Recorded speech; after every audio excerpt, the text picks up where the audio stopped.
disabilitas di Indonesia sekarang memang sudah mulai berkembang ya, karena pemerintah juga sudah memberikan kesempatan 2% untuk dipekerjakan di pemerintahan maupun di swasta. Ya, alhamdulillah sih sebenarnya dengan keterbatasan, yang penting kita punya kemauan yang tinggi untuk bisa menentukan kehidupan kita selanjutnya. Jadi keterbatasan itu kita harus gali potensi yang ada. Sebenarnya setiap individu juga punya kekurangan dan kelebihannya masing-masing, terlepas dari yang disabilitas maupun yang non disabilitas. Asal kita mau mencari titik kemampuan kita, pasti kita akan bisa menemukan jalan hidup kita sendiri. Karena terbukti saya dari tahun 2002 setelah mentas dari sebuah yayasan hingga sekarang, saya mampu menunjukkan kepada masyarakat umum bahwa kita mampu hidup mandiri dengan keterbatasan yang ada, dengan membuat satu kerajinan atau membuat kegiatan yang sekiranya kita bisa mampu diandalkan atau dipasarkan di masyarakat. Saya kira image itu harus kita buktikan kepada orang-orang bahwa kita mampu berdaya asal kita diberikan kesempatan. Untuk itu pemerintah juga harus memberikan kesempatan yang seluas-luasnya, karena untuk kita ini bergerak di bidang kerajinan atau craft, setidak-tidaknya pemerintah juga bisa memfasilitasi untuk pemasaran. Saat ini sih memang belum terlalu banyak event-event yang dikelola sama pemerintah, tapi kita harus tidak bisa tinggal diam. Kita harus bisa mencari titik mana atau mencari sumber informasi supaya kita bisa benar-benar bisa memasarkan produk. Jadi kita juga tidak bisa hanya mengandalkan dari pemerintah.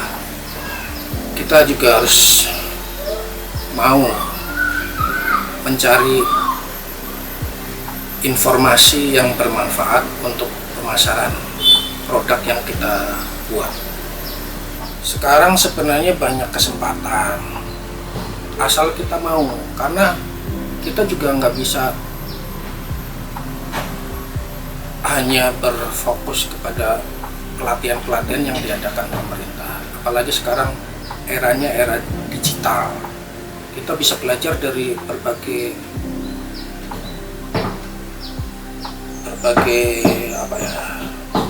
semacam YouTube atau apa. Jadi kita juga kalau hanya mengandalkan pemerintah, ya saya kira belum mencukupi. Saya kira belajar itu nggak harus dari kita terjun langsung, tapi kita harus bisa menciptakan juga. Maksudnya banyak sekali ilmu-ilmu yang kita dapat dari YouTube, dari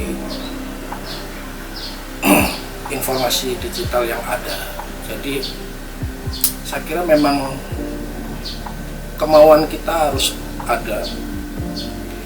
Dan saya kadang-kadang ironi ya, untuk teman-teman yang di daerah yang memang marketingnya susah, kadang-kadang kita bisa membuat satu produk tapi memang marketingnya sangat susah kalau untuk wilayah-wilayah di daerah.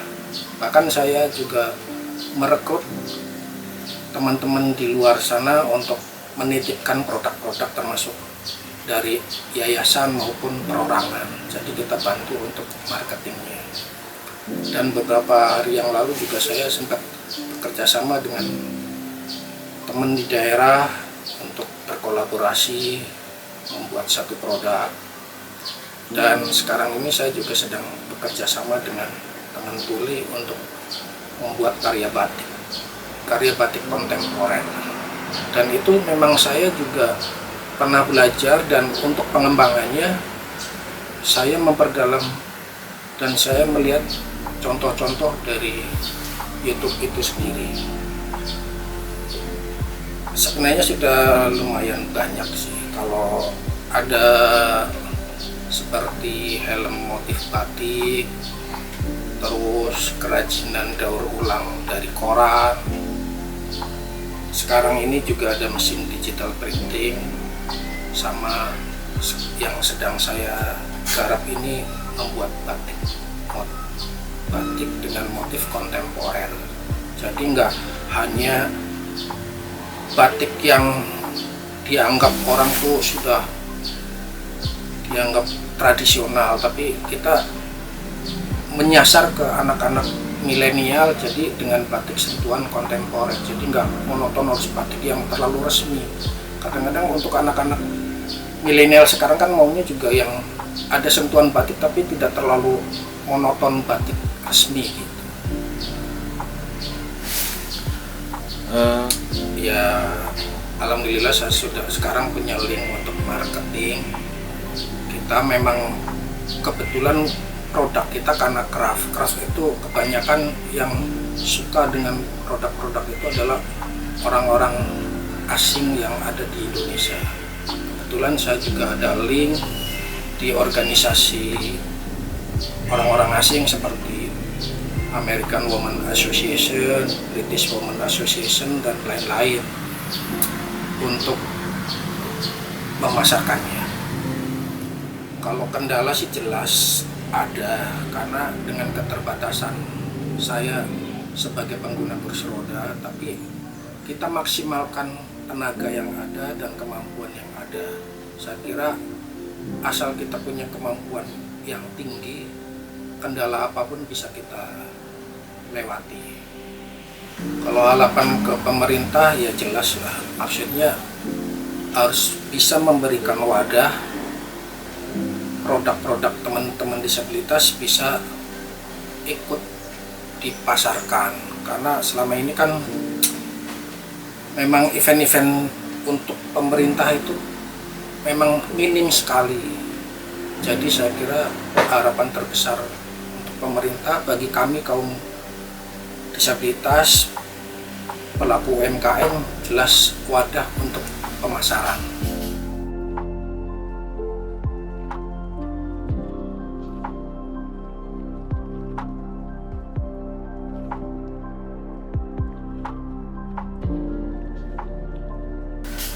Kedepannya sih kita akan selalu berkolaborasi.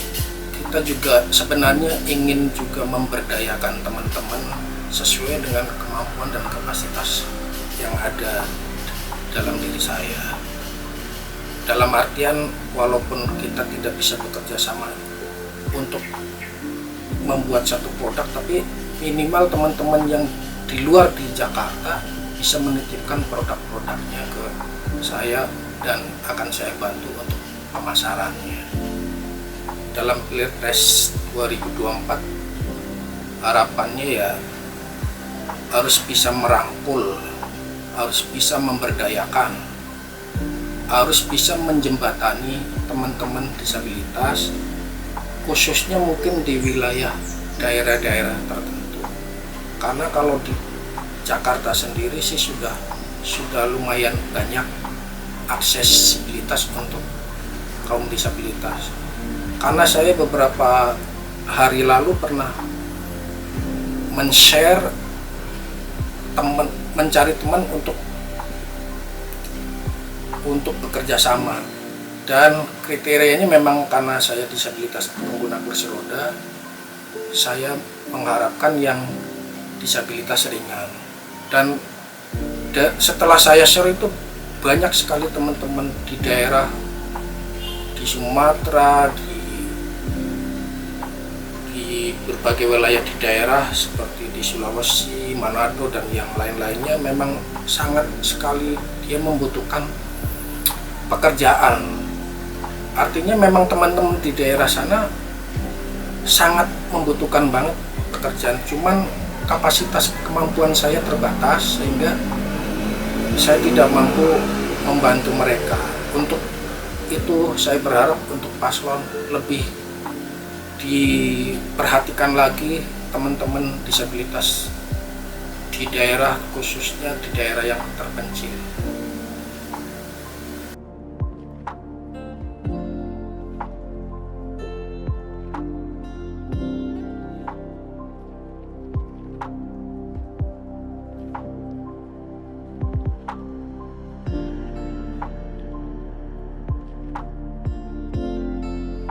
Alamatnya di IG saya ada di Waroengcraft berkualitas. Waroengcraft ya, ejaannya jadinya ejaan lama.